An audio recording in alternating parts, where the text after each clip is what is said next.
मीणा लंबे समय से जेल में है। सीएम साहब ने उनके पिताजी से वादा किया था कि आपको जल्द मतलब सारे केस वापस ले लेंगे। उसके बावजूद भी नरेश मीणा की बात कर रहे हैं जो हमारे कोटा संभाग से आते हैं। देखो ऐसा है, अदालत में जो मामला हो उस पर वैसे तो मेरे को बयान देने का अधिकार नहीं क्योंकि वो सब जुडिस है, लेकिन ऐसा मुख्यमंत्री जी ने नहीं कहा होगा। जो गिरफ्तार हो उसका छुड़ाने का मुख्यमंत्री जी ने नहीं कहा होगा। कहा है तो वो जो मिलने गए थे एक बार दोबारा मुख्यमंत्री जी से मिले और उनको बताया आपने वादा किया है तो दोबारा उनको ध्यान दिलाओ। अगर वो मदद कर सकते हैं तो बड़ी अच्छी बात है। कुंदन साहब भी कहते हैं कि समझौता प्रकरण में जो पीड़ित है उनको पूरा मुआवजा नहीं दिया, जबकि उनसे वादा किया था कि आपको पूरा मुआवजा देंगे। देखो ऐसा है, समरौता के कांड होते मैं गया था और वो माननीय नरेश जी मेरे जाने से पहले पता नहीं किसके कहने पे सरेंडर हो गए। मेरी बात तो सुनी नहीं, फिर भी मैंने उसने राजनीति की। राजनीति नहीं की, मैं जेल में मिलने गया उनसे, सब बच्चों से मिला, नरेश जी से भी मिला, दुख तकलीफ क्या है। 19 लोगों को छुड़वाया, बाकी लोग अदालत से छूटे। अब इसमें उनके पिताजी या आप जैसे छात्र नेता हैं जो आंदोलनरत थे, मेरे को तो किसी ने कोई चीज़ बताई नहीं। मेरे को तो आप लोगों ने बिल्कुल अलग रखा है, आइसोलेटेड।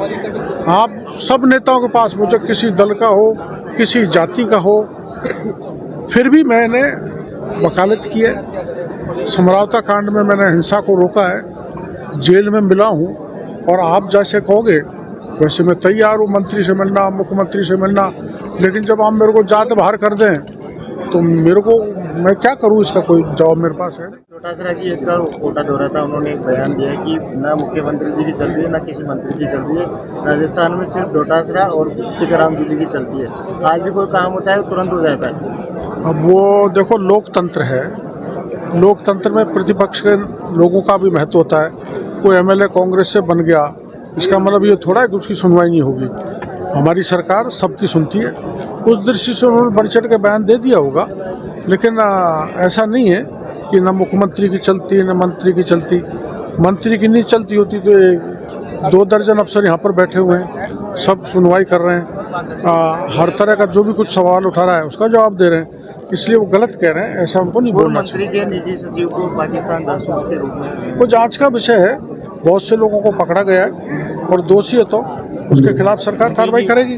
जी आपने नकली खाद पर नकली बीज को लेकर भी किसान बहुत परेशान रहते हैं, तो क्या देखो मेरी बात सुनो, नकली खाद, नकली बीज, नकली पेस्टिसाइड जो भी नकली है उस नकल चीज़ों को मैं ख़त्म कर दूँगा। ये हम 2-4 महीने में पूरी तरह से कार्रवाइयाँ होंगी, लगातार कार्रवाइयाँ होंगी। वो जो किशनगढ़ में पकड़े हैं उसमें 10 FIR होंगी, उनको सील कर दिया गया, उनके सैंपल ले लिए गए, उनकी जांच कराई जाएगी और उन सबको नष्ट कराया जाएगा। और जिन्होंने किसानों को धोखा दिया है उनको जेल के सीख की हवा खानी ही पड़ेगी। बजरी का जो मामला है बिशनपुर लाख निकालने का, वो आपने बताया था, वो कल डोटासरा नजीर ने यही बोला कि अभी तक इसमें कोई कार्रवाई नहीं हुई, ना सरकार सुनना चाहती है। तो उनकी चलती है तो ऐसा उन्होंने क्यों कहा वो कह रहे हैं हमारी ही चलती है तो बंद करवाएं। नहीं, वो यूँ कह रहे थे कि करोड़ी लाल जी ने उठाया तो था लेकिन वापस जो है वो बैकफुट पे आ गए। मैं कहाँ बैकफुट पे, मैं तो फ्रंट फुट पे कोटा में आ गया। पर मैं सड़क पर उतर के आंदोलन नहीं कर सकता, ये उनकी जिम्मेदारी है।